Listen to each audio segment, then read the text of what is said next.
what would you say to someone who said, now all these hippies and the fracking, what happens if Vladimir Putin pulls the big switch and the lights go out all over England? We need fracking from an energy security point of view. What would you say to someone who was advocating that line? In fact, 5 minutes, I just go and check my numbers, but I think only about 4% of our gas comes from Russia, so I think I would say to them, go and check your numbers. And therefore, if Putin pulls the switch, it won't make much difference to our gas. Now, that's because it will make a difference across Europe. So I think the broad argument is still a reasonable thing to raise that as an issue. The UK has decided to go for gas from Norway and from Qatar, and our own gas as well. My first approach to that would be use less energy. If you want energy security, what we're talking about is security of the services that energy provides. To have the lights on, to have the video recorder playing, to have the television work, to make our cars go, whatever it might be. That is the services that we want, not the energy. So the best way to give your services, to have the most security of having those energy services delivered, is to use as little energy as possible. So if you're really serious about energy security, reduce the amount of energy that we require to deliver the services, and that will give you the biggest hit, and it will hit you. That's lots of other benefits out of that as well, in terms of the cost and the not having to worry so much about the volatility of fuel prices and so forth. Then beyond that, of course, you've then got to find, well, where can you get reliable supplies of energy, because you can't be so efficient as to require no energy. You require still a lot of energy, and then you have to say, well, how can you do that? And once you start being much more efficient, it opens up a whole load of other opportunities, because your demand profiles, the levels and the profiles of your energy demand have collectively changed, and therefore a whole suite of new ways of thinking about these issues in terms of supplying that energy come into play.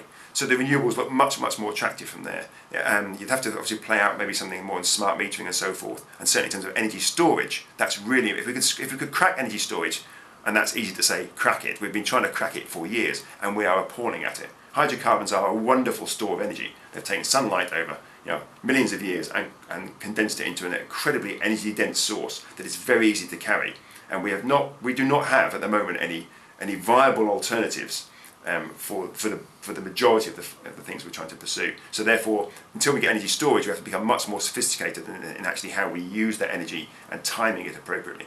But there are lots of low carbon energy options out there, which would allow us to be less constrained by the sorts of scenarios you're suggesting with Putin, even though, as I say, at the moment that's not an issue for the UK. So in use indigenous sources, but preferably indigenous renewables, and any other low carbon energy source that you can consider is appropriate. If you can get carbon capture and storage to work, and nuclear, both of those are lowish carbon. Carbon capture and storage is still probably about 10 times higher emissions than either nuclear or renewables. So it's still, we have to think very carefully whether carbon capture and storage will fit within the carbon budgets for our countries.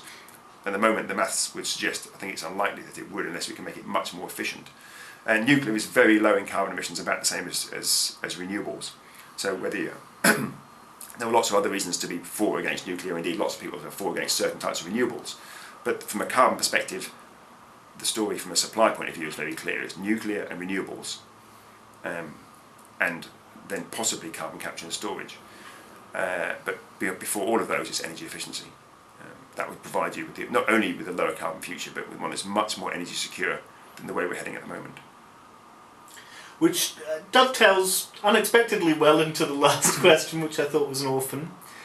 Consumption-based metrics would perhaps highlight some of these energy usage issues to which we're blind. I don't know if you're aware of a recent report that looked at the total carbon footprint approach in Manchester, but I mean generally, what do you think of switching from production-based metrics to consumption-based metrics? Is that something you would support? I wouldn't support it. I think you need both, and I think you need both for two reasons. Firstly, the production-based, the territorial emissions, just basically counting out how much fuel we use, how many litres of fuel we use, how much electricity we use, how much coal we use. If we do that, we get a very good handle on our immediate emissions that we're of course in direct responsibility for. The problem with the consumption-based emissions is that they can never be that robust. The numbers are just not that reliable. Nevertheless, if you then said, well, we would really like to understand the emissions from our lifestyles, the consumption-based emissions give you a better handle on how carbon intensive are our lifestyles. So they are really important as a guide, but to assume that you have one or the other, I think is a mistake. They're not as if they aren't alternatives, they are complements. So we must do the territorial emissions because we can understand those with a high degree of certainty, but we must also use the consumption-based emissions to help us understand how we are living our lives. So, and this actually undermines a lot of the arguments that are made about the West doing very well on carbon emissions. There have recently been a number of academic papers saying that actually China is the main problem and its emissions are much higher and it has to reduce its emissions at a faster rate than America, was in one of the academic papers.